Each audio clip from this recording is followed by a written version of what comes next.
Break के बाद एक बार फिर से आपका स्वागत है। आप देख रहे हैं जनाक्रोश, और जनाक्रोश में आज हम आपको एक बार फिर एक सरकारी स्कूल की उस हालत को दिखा रहे हैं जिसको देखना बहुत जरूरी हो जाता है, क्योंकि डिजिटल इंडिया की हम बात करते हैं, बढ़ते हुए इंडिया की हम बात करते हैं, शिक्षा दिलाने की हम बात करते हैं। कहते हैं पढ़ेगा इंडिया तभी तो बढ़ेगा इंडिया, मगर उन्हीं सब तस्वीरों को आज हम दिखा रहे हैं कि आखिर सरकारी स्कूलों में, प्राथमिक स्कूलों में, प्राथमिक विद्यालयों में कितना पढ़ रहा है इंडिया, जिनको देखने के बाद आपको खुद अंदाजा हो जाएगा कि आखिर जब इतना पढ़ रहा है इंडिया तो फिर कितना बढ़ेगा इंडिया। क्योंकि तस्वीरें कुछ ऐसी सामने आई एक प्राथमिक विद्यालय में, बाजपुर के गुडलिया गांव में, जहां पर बच्चों से मजदूरों का काम कराया जा रहा था।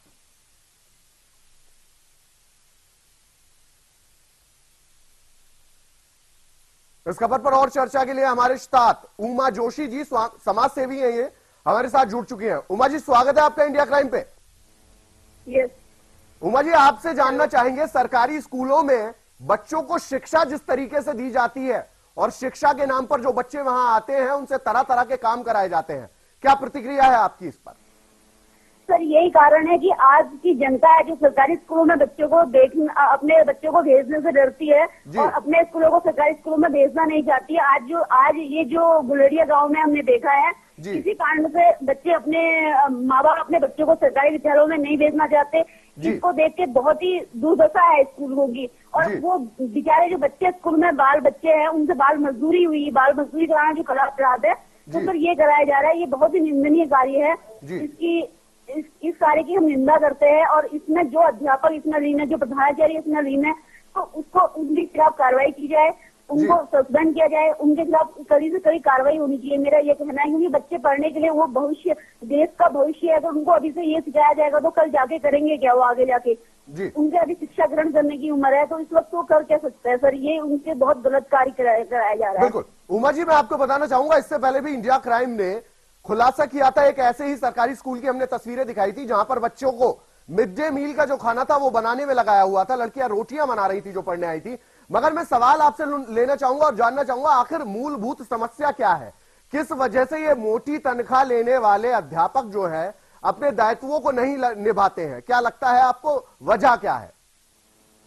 सर, एक तो यह है कि जो हमारी सरकार है, जो हमारी राज्य सरकार है, वो अब जो हमारे प्राथमिक विद्यालय है, जो हमारे गवर्नमेंट के विद्यालय, उन विद्यालयों में बिल्कुल भी उसके शिक्षा व्यवस्था क्या चल रही है, क्या व्यवस्था चल रही है, उस पर बिल्कुल भी ध्यान नहीं देती है। जो भी हो रहा है, कागजी कार्रवाई हो रही है, अध्यापकों को मोटा पैसा मिल रहा है और वो अपनी तनख्वाह ले रहे हैं। और यहाँ तक कि हमने कितने फेसबुक अपडेट, कितने वीडियो देखते हैं कि जिसमें टीचर सो रहे होते हैं, प्राथमिक विद्यालय के टीचर सो रहे होते हैं, लेकिन उनका कोई कुछ नहीं है, क्योंकि उनको अच्छी तनख्वाह मिल रही है। और जहाँ पे लड़की किसी एक व्यक्ति को 1500 रुपए मिलेगा, प्राइवेट स्कूल में पढ़ाएगा और फिर वो बढ़िया ढंग से पढ़ाता है।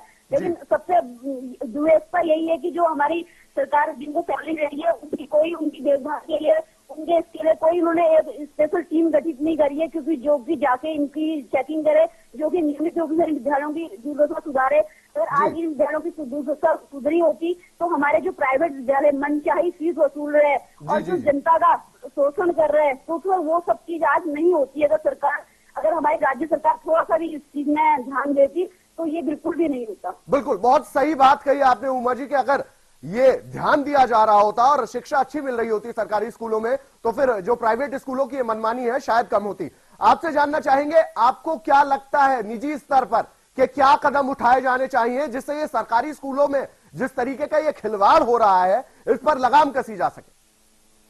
सर, मेरा सबसे मानना यह है कि सबसे पहले एक ऐसी टीम गठित होनी चाहिए जो वास्तव में काम करे। उस टीम को भी कोई कोऑर्डिनेट करने वाला होना चाहिए और इनका टाइम पे इनका सर्वे होना चाहिए कि कौन से जो गांव के विद्यालय, जो शहरी विद्यालय, उनकी स्थिति फिर भी सही है। जो ग्रामीण विद्यालय, दूर दराज के विद्यालय, उनमें कोई बच्ची कभी सर्वे के लिए नहीं पहुंचता है, कभी उनकी कोई चेकिंग नहीं होती है कि क्या होना चाहिए, क्या नहीं होना चाहिए, उनमें क्या चल रहा है, क्या नहीं चल रहा है, कोई वहाँ पे देखने वाला नहीं है। तो वो विद्यालय, वो जो सरकारी टीचर है, वो अपनी मनमानी कर रहे हैं। तो इन सब चीजों में दूर दराज के क्षेत्र है उनमें पहुंचा जाए। जैसे अभी हमारा गुलेरिया गाँव साइड में गाँव है, इसमें कोई जाने वाला नहीं है, तो टीचर अपने मनमानी यहाँ पे करवा रहे हैं, बच्चों से मजदूरी करवा रहे हैं। ये बहुत शर्म की बात है सर। ऐसा तो है नहीं जो स्कूल में काम कर रहा है तो मजदूरी का पैसा नहीं आ रहा है, उस पैसे को अपना खाने के चक्कर से इतनी तनख्वाह के बावजूद भी वो बच्चों से काम करवा रहे हैं। बिल्कुल बिल्कुल सही कहा आपने, बहुत शर्म की बात है। आपका बहुत बहुत शुक्रिया हमारे साथ जुड़ने के लिए और चर्चा करने के लिए। तो ये हमारे साथ जुड़ी हुई थी समाज सेवी उमा जोशी, जो हमें बता रही थी कि किस तरीके से काफी ऐसे स्कूल्स हैं जहां पर इस तरीके के शर्मनाक कामों को अंजाम दिया जाता है। जो बच्चे विद्यालयों में शिक्षा लेने आते हैं, विद्या लेने आते हैं, उन्हीं के साथ में इस तरीके का बर्ताव, जी हां, मजदूरों की तरह उन बच्चों से काम करवाया गया। तस्वीरें इंडिया क्राइम के कैमरे में कैद हुई जब इंडिया क्राइम की टीम वहां पहुंची और सवाल जवाब करने की कोशिश की उन अध्यापकों से जो अपने दायित्वों को भूल गए हैं। तो उनका जवाब कुछ ऐसा था जिसे सुनकर शायद आपको हंसी भी आएगी और उसके बाद आपको गुस्सा भी आएगा, क्योंकि सोचिए अगर इन बच्चों की जगह आपके बच्चे होते तो फिर उनके भविष्य के साथ ऐसी खिलवाड़ हो रही होती तो फिर आपकी क्या प्रतिक्रिया होती। इंडिया क्राइम के रिपोर्टर ने जब उनसे सवाल किया कि आखिर ये बच्चे यहां पर इस तरीके से क्यों काम कर रहे हैं, तो उनका जवाब बिल्कुल हंसाने वाला था और साथ ही साथ लोगों को यह अचंभित करने वाला भी था, क्योंकि उनका जवाब था कि अगर बच्चे नहीं काम करेंगे तो क्या टीचर्स काम करेंगे। इसका क्या मतलब निकाला जाए, क्या समझा जाए इस बात से, यह हम आप पर छोड़ते हैं, क्योंकि आप भी समझते हैं कि अगर इसी तरह से पढ़ेगा इंडिया तो फिर कितना बढ़ेगा इंडिया।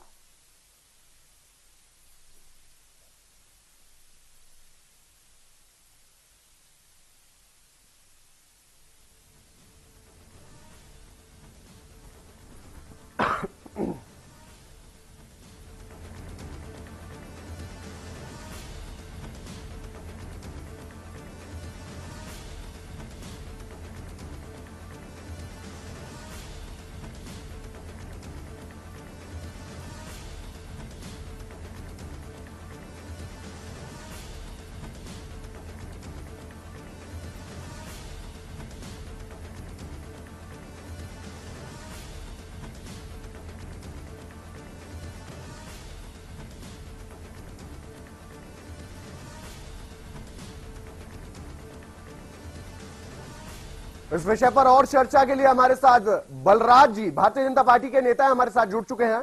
बलराज जी, स्वागत है आपका इंडिया क्राइम पे। आपसे पहले जानना चाहूंगा, सरकारी स्कूलों में जो ये लेक्चर व्यवस्था है विद्या देने की विद्यालयों में, इस पर क्या कहेंगे आप? नहीं, विद्यालयों का काम केवल शिक्षा देने का काम है जी। बच्चों की स्वास्थ्य की चिंता करने का काम है, उनको अच्छी शिक्षा मिले जी। और जो भी कंस्ट्रक्शन के काम है जी, उसके लिए प्रॉपर सेंट्रल गवर्नमेंट की स्कीमों में, स्टेट गवर्नमेंट की स्कीमों में पैसा आता है जी। और सारे मदों में पैसा आता है, लेबर में भी पैसा आता है जी।